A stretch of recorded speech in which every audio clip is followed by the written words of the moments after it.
Every injustice will be righted. So there's a couple of interesting phenomena that I want to talk about here. One is that people have a sense of accountability in their own minds and fairness. So a lot of human thinking seems to be, this person helped me, like the idea of reciprocity. That's one of Cialdini's 6 signs of influence, that, people that have helped us, we want to help them in return. Kind of unfairness, this person was unfair to me. People hold either grudges or want things to be corrected. We have the legal system in terms of like justice, the famous balance of scales associated with it. I mean, obviously you could argue how much that the justice system actually promotes justice versus what it doesn't, but I'm not going to get into that, political. It's basically that we do have laws because we want to be a just society. That's the purpose of them. And there's also notions of cosmic justice that, whether you call it the golden rule or karma. I don't believe we live in a complete meritocracy. I've done other podcasts, good things. I always say it backwards. I always say good things happen to bad people, which is sometimes true also, but bad things happen to good people. But cosmically, we do have a sense, I don't know if it's inbuilt to human nature, but, we do have a sense that, some people say what goes around comes around, some people say karma, some people say the golden rule. But I want to talk about a couple of psychological phenomena related to this, and I've talked about them in my 2 books on that talk about the psychology and spirituality of success.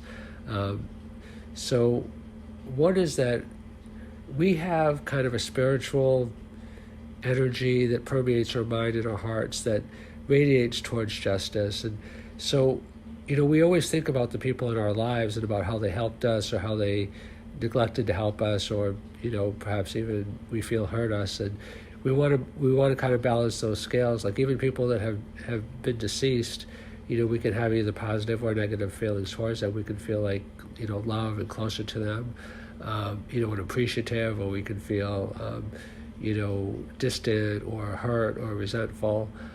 So we're always trying to, in our own minds, kind of balance the scales. And a lot of human interaction basically is geared towards fairness, reciprocity, obligation, accountability. So everything from courts to judges to police to, teachers to, we're meant to have a role that promotes accountability and justice and fairness and rewards.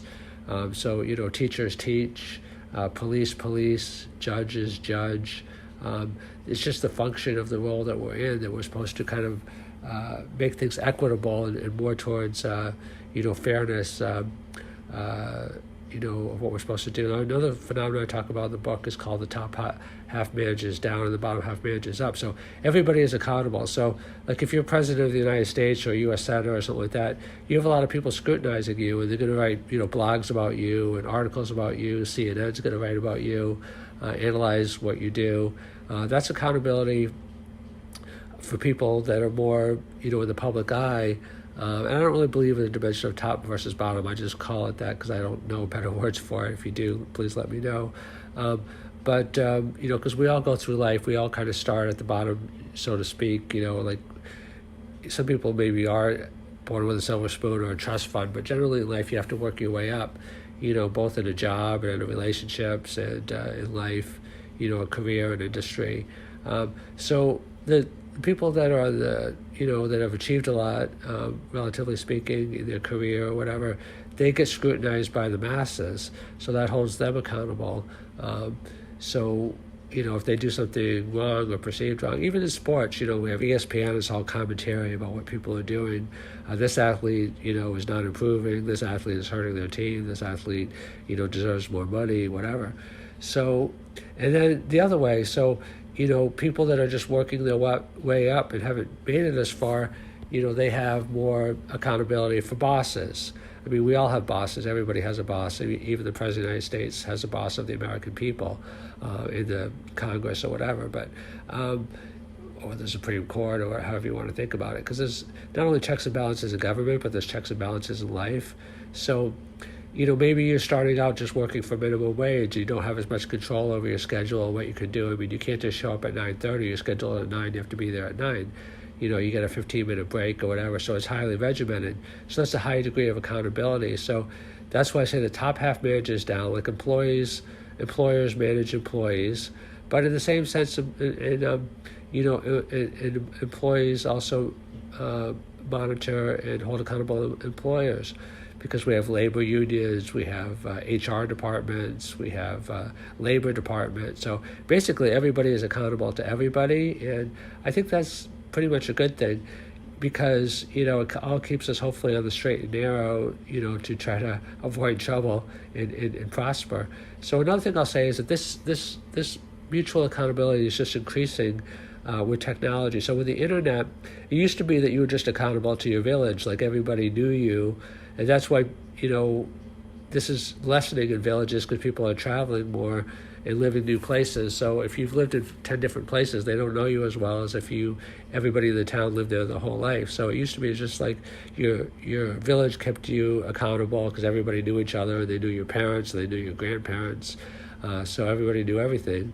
Not everything, but but nowadays, like, people travel all over, so that people don't know each other as well. But the internet holds us accountable. Like on eBay, they have feedback.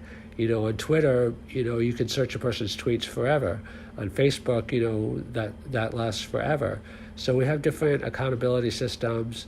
Again, the media holds us accountable. I mean, sometimes the media perhaps has their own agenda. I'm not saying liberal or conservative, just in general, and I'm not going to say what I think those agendas are, because frankly, I'm not entirely sure, and because there's competing ideas about that. And secondly, everybody has their own opinion. But the larger point in the main is that with technology, we're going to be increasingly accountable. I mean, this is for good and for bad, because now we have mass surveillance, some countries more than others, facial recognition.